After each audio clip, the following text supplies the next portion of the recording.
So, after I posted the very first YouTube video, talking in a park for 18 minutes, a video which I expected to get 0 views and did. That was like 4 weeks ago now. 4 weeks ago. After that video, I did the Super Spike tournament. So we did that. That was 2 days long. After we finished that on Saturday, I got right to editing the Super Spike video because I was supposed to have it out by Monday. No comment. So Monday the 21st is when that was supposed to go out. After that, I spent a week editing the video, and then Burger Bonanza Day, which is an absolute peak day in the history of my family. What is that, you ask? Well, Burger Bonanza Day, everybody that comes to Burger Bonanza Day brings their own burger. And there's no rules on these burgers. They could be whatever you want to make them. When you have a Burger Bonanza Day every year for 15 years, the burgers get boring if you make the same burgers. So like the great invisible hand of economics, Burger Bonanza Day is perfectly designed so that every person wants to make a new unique burger because they are gonna, A, they've had Burger Bonanza Days for 15 years, and B, they're gonna have 20 burgers that day. And you don't want to have the same burger 20 times. These are some of the contenders: buffalo chicken burger, chicken in the garden. Burger number 1 is called the Burger Log. So this is some Michelin star plating. The Burger Log is basically a rolled out bun, and then there's pickles and onions and beef. Burger Log, it received a fair score. Obviously, it looks pretty plain, and it tasted pretty plain, but it was not bad, okay? It was a good burger, and I like burgers, so the burger roll was given a 7 out of 10. Given a 7 out of 10, which is not a bad score. The second burger that I tried was the Buffalo Chicken Burger. Buffalo Chicken Burger made by my aunt. This thing was really good. You can see the mess left behind the Burger Log, first of all, because that was a good time. It had cheese, buffalo chicken, onions or something, and it was on a dinner roll bun. This was a really good burger. This burger was an 8.5 out of 10. My notes for the burger are yummy ass, cheesy ass. So I guess I really liked it. It was one of my favorite burgers of the day. How can one man eat so many burgers? The thing is, if a normal burger is 1 U, you gotta have like 0.25 U's. You gotta have a quarter of every burger. Otherwise, you're not gonna make it throughout the day. Part of Burger Bonanza experience is pacing yourself. But also part of it is you gotta try every burger if you can. The next burger, this is the Spice Must Roll. I have never watched Dune, but it's a Dune reference. I think you can kind of see it here. It kind of looks like a sandworm. Honestly, if we're going to get into some drama, I think the Burger Log and the Spice Must Roll were kind of the same thing. They're kind of just the same burger. So only one burger can really be the best roll of a burger, and that is a Spice Must Roll. Dune Burger, 7.5 out of 10. It was pretty good. Where are we at next? The next burger was this guy. This is a Scotch egg burger. Basically, a Scotched egg is an egg covered in ham and fried or something. So that's what this thing in the middle is, and then it's just on Ritz. That's not a burger. Here's the thing. If you're being strict about what a burger is, you can't have that much fun. So you kind of just need to let the burger aura influence you. This burger was okay. It was a 7 out of 10. I think I wasn't really feeling it that day. There was a burger version of this, though, that was in a bun. I didn't have that because I had this one. I didn't feel like it. Oops. After that, chicken in the garden. Might be one of my favorite burgers. We got sesame seeds with cheese, grilled chicken, sweet sauce, brown. You know, brown sauce, sweet. It's like the sushi, is the stuff they would put on a sushi roll. That's kind of sauce. This cheese was okay. Yeah, I like my cheese drippy, bruh. I agree. The cheese on this was hard cheese, which isn't the most appetizing type of cheese to have on a burger. I rated it an 8 because this was one of the first burgers I tried. I think it's an 8.5. Next up, Cookie Burger. Some know this. I'm called the Cookie Monster. Cookie Burger, I scored it a 7. I think I'll downgrade that to a 6.5. Honestly, it was good, but I wasn't really feeling it. Tropical Burger up next. This was made by my dad. So this guy that you're looking at right here is ginger, pineapple, avocado, mango on a burger with mayo and a special jam. I love this burger. I loved it. On the list, it's given an 8, which puts it like A tier. I had had it before because he did a trial run before Burger Bonanza, so I was spoiled. When it's an 8 out of 10 and you've already had it before, that means it must have been like 8.5 or a 9 the first time you tried it. So it was a good time. I love pineapple on food. Okay, pineapple on pizza, that's some delicious ass material. And pineapples go really well on burgers. Yo, who's this? We got a new viewer. Oh my God. Dude, cheap viewers on streamboot.com. Let's go. Welcome to the chat, ill-fated neck. I'm so happy to have you here. Next burger is called the burger with no name. Like in the name, a little bit of oxymoron there. Is that the right word? Oxymoron? A little bit of fraudulence there. The burger with no name is a no-name Superstore themed burger. So if you're familiar with Superstore, the no-name brand, a classic Canadian staple of the grocery market, no-name food. So this burger is made with all yellow packaging because the bun, the meat, the tomatoes, the pickles, they come from no-name brand stuff. Okay, the mustard too. Unfortunately, no-name brand isn't the greatest. The burger with no name gets a 7.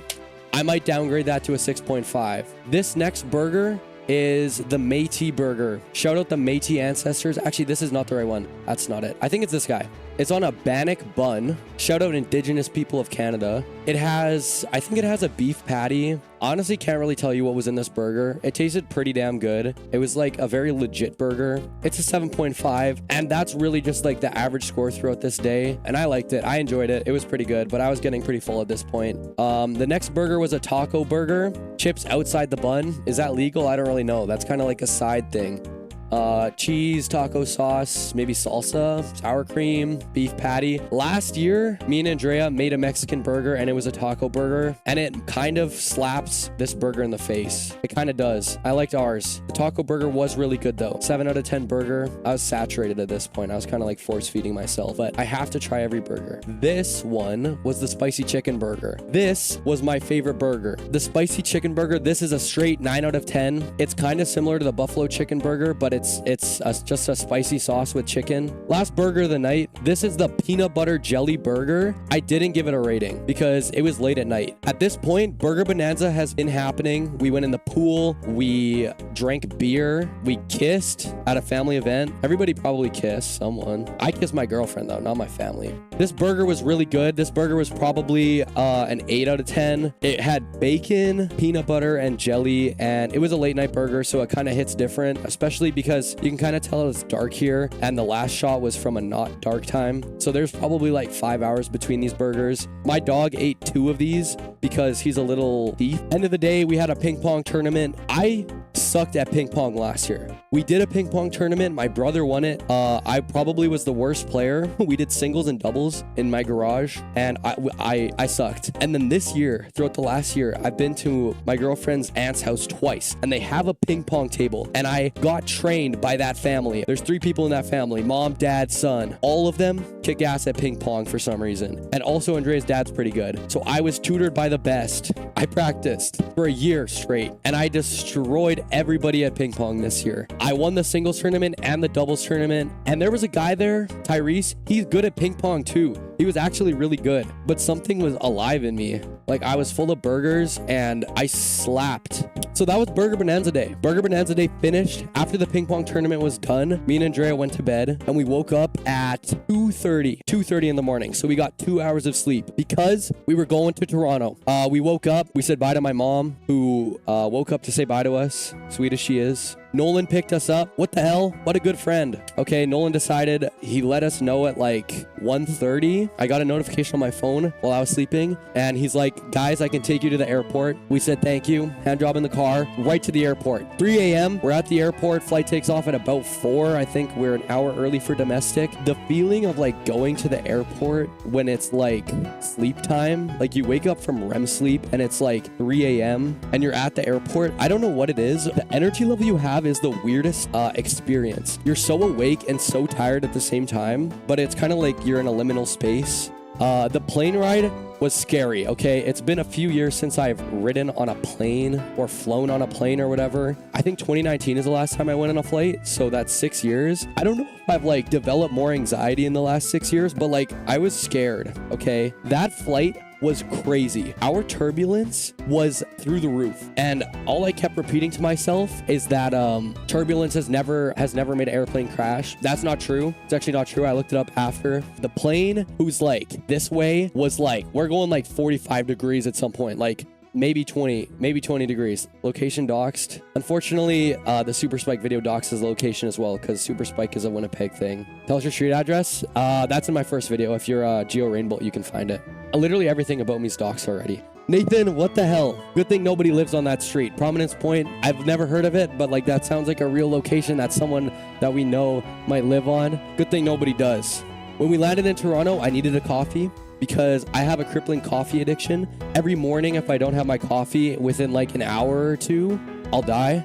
I'll just get a migraine because I have withdrawals because I don't know. It's actually pretty sad. I think it's half coffee addiction and half sugar addiction, but I needed a coffee. So we got in line at the airport Tim's in the morning, which as you could imagine was really long. And there's two lines there. One of them was an express line and one of them was a normal line. I don't know why I thought the express line was for like, I thought it was for like platinum Tim Hortons members or like special airport people. All I wanted was one coffee and I was in line for like 30 minutes and we just wanted to leave the airport. We were sweating. We had to wear extra clothes because we didn't want to take carry-ons on the plane. So we wore our clothes and it was so damn hot in Toronto. The weekend we were there, it was like a heat wave almost. It was like 32 degrees. And in the airport, it was hot too. And we were waiting in line for Tim's for half an hour. And the express line was there the whole time. And I knew deep down, I kept saying to myself, I need to jump in the express line. What am I doing? But the sunk cost fallacy had its grip on me. Didn't want to let go. And I couldn't make myself leave. I had to stay. I was really sad. Pearson Airport is racist. Why is Pearson Airport racist? I didn't experience racism at Pearson Airport. Like if it was racist, I would experience it. I didn't feel anything there. After we got Tim's, we hopped in an Uber from Pearson, the Pearson area of Toronto, and we drove to a place that people may know. We drove here.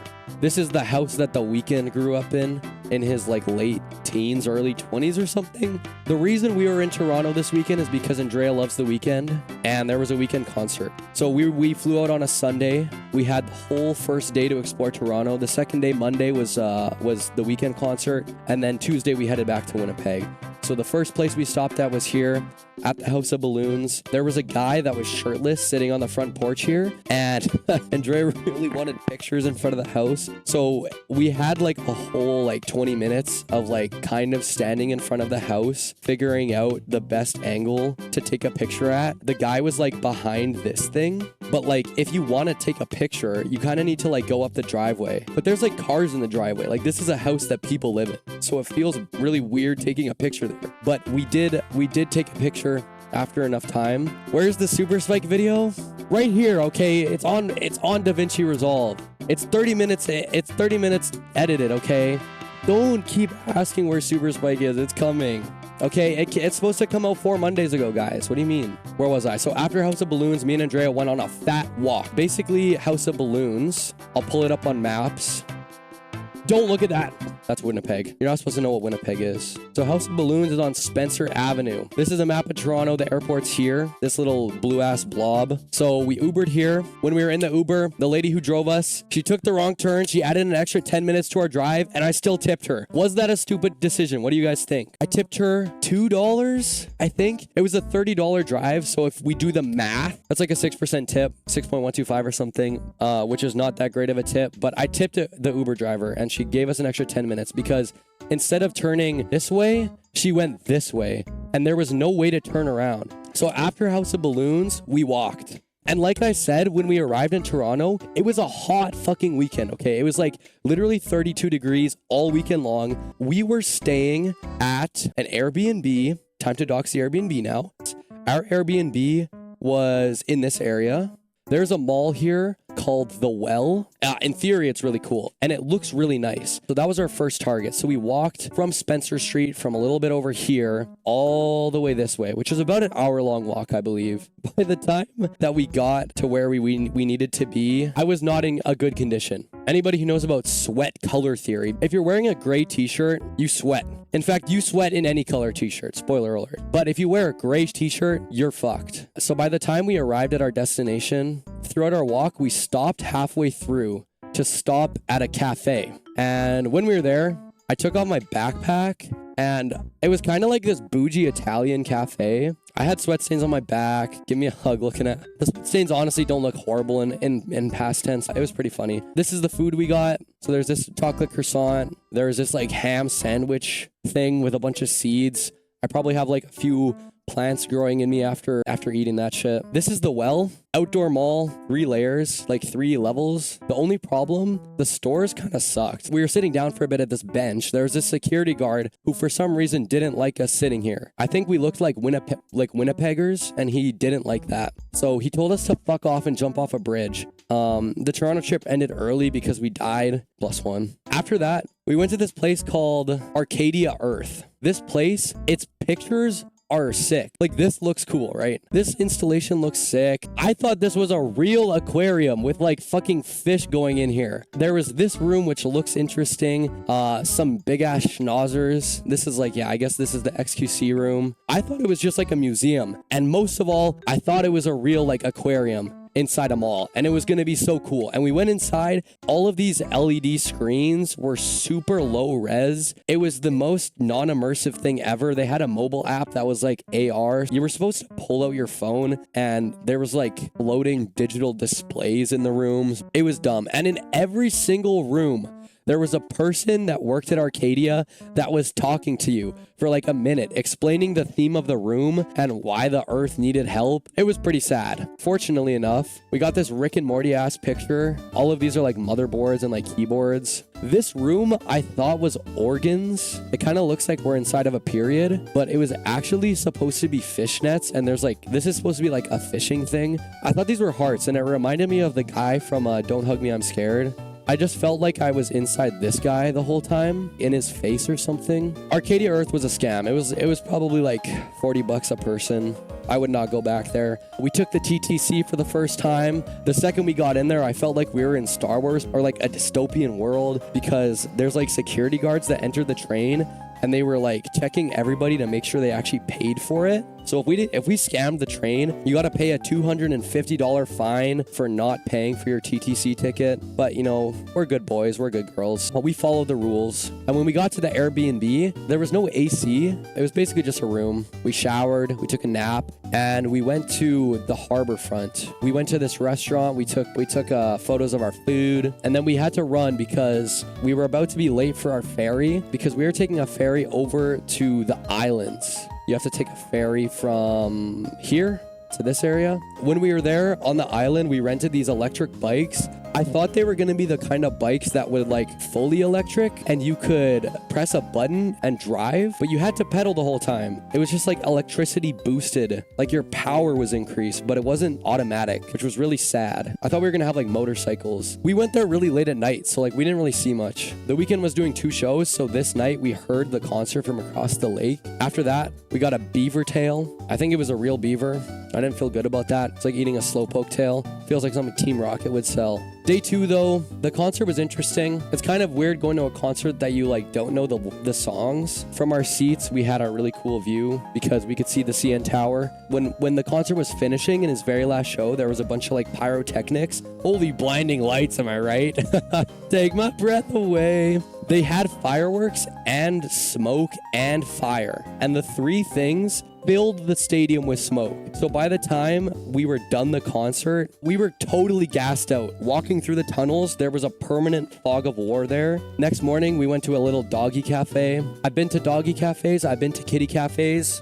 I'm allergic to cats, but the cat cafe was honestly a little bit better. The little dogs in this place were getting absolutely bullied by the big dogs. This dude was wearing clothes, and one of the big dogs took his clothes off. Like, he was absolutely assaulting him. It was like a microcosm of everything that's wrong in this world. We were all standing there just watching this poor little dog get harassed. It got its clothes ripped off. It was wet because it was slobbered on. I feel like a bad person. That's basically all of Toronto. It was a short trip. This is my fear face. The first one, I was scared. The second one, it was like I was like Chad. Like, I was not scared at all. I was not scared, okay? I was literally like, is this all it is? Is this all planes are? Like, this shit isn't even scary. That's Toronto.